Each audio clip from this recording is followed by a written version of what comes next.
રાધનપુર નગરપાલિકા કચેરી ખાતે રિક્ષા ચાલકોની હડતાલ. રિક્ષા ચાલકોને સ્ટેન્ડ ના મળતા રિક્ષા ચાલકો હડતાલ પર ઉતર્યા. રિક્ષા ચાલકો સાથે રાધનપુર શહેર કોંગ્રેસ અને મહિલા કોંગ્રેસ સાથે જોડાયા.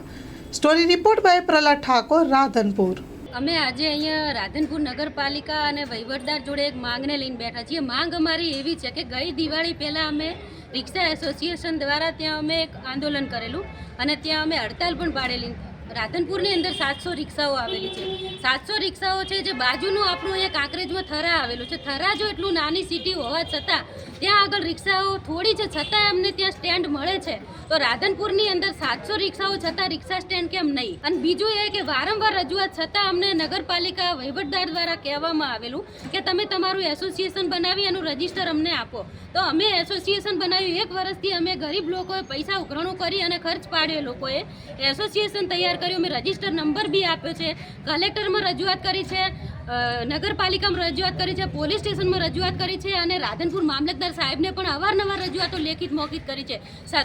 હજુ સુધી કોઈ જાતનો નિર્ણય આવ્યો નથી, જેને લઈ અને આજે નગરપાલિકામાં તાળાબંધી પણ કરવાની છે. સાથે સાથે અહીંયા આમરણ ઉપર અમે બેઠા છીએ. બધા જો આખી રાત બેસવું પડે કે ગમે એટલા દિવસ બેસવું પડે, અમે અહીંયા બેઠા છીએ. શું નામ તમારું? મારું નામ જયાબેન, નવનિર્માણ રિક્ષા એસોસિએશનના સલાહકાર. આ રિક્ષા એસોસિએશનનો મુદ્દો છે કે જે ગઈ સાલ અમે આમરણ ઉપવાસ કર્યો હતો ને એ સમયમાં એમણે કીધું હતું કે રજિસ્ટ્રેશન નંબર આપો. અમે રજિસ્ટ્રેશન નંબર લઈને આપ્યો, પણ હજી સુધી અમને કોઈ પ્રત્યુત્તર મળ્યો નથી. અને રિક્ષાવાળાઓને વારંવાર પોલીસ તરફથી હેરાન કરવામાં આવે છે, એમને દંડવામાં આવે છે. એકની એક રિક્ષા 3 વખત પોલીસ સ્ટેશનમાં મૂકી દેવામાં આવે છે. તો આ લોકો જે દિવસના 200 રૂપિયા નથી કમાતા, ત્યાં અમને 1500 રૂપિયા ભરવા પડે છે પોલીસ સ્ટેશનમાં. અને અમને આજથી અમે એવો નિર્ણય કર્યો છે કે અમને જ્યાં સુધી ન્યાય નહીં મળે ત્યાં સુધી અમે આમરણ ઉપવાસ ઉપર બેસી જઈશું. કાં તો અમને સ્ટેન્ડ મળવું જોઈએ, નહીતર અમે આનો ઉપવાસ ચાલુ રાખશું. અહીંયા શું નામ તમારું? મારું નામ જ્યોતિબેન જોશી, રાધનપુર મહિલા શહેર પ્રમુખ, કોંગ્રેસ. માં motor driving, safe and sure driving.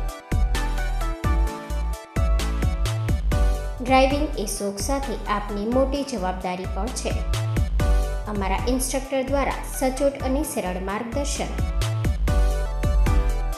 આપની રોજની તાલીમની માહિતી મેળવીને શું અધુરાશ છે એના ઉપર પૂરું ફોકસ કરાય છે.